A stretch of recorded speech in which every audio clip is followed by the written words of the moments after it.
Da, Roman, zi, Roman. Ai văzut o fată? Vrei să stai lângă ea? Nu, mulțumesc, am vrut. Da, te rog frumos, ia-ți microfonul și vino și stai lângă ea dacă îți place.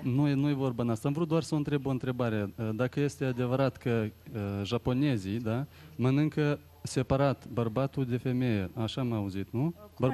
Adică bărbatul întâi mănâncă bărbatul, femeia stă undeva și ea mănâncă resturile sau ce? Nu, este eronat informația. Mănâncă împreună la masă, nu? Da, sigur, dar mâncarea se împarte, adică nu sunt porțiile așa mari cum sunt la noi, se pune în mijlocul mesei și fiecare are o farfuriuță mai mică și își trage fiecare din ce este la mijloc. Adică se face share, se împarte. Adică nu ai porția ta de mâncare, cum nu-mi place mie nu-mi place să mi se ia din farfurie.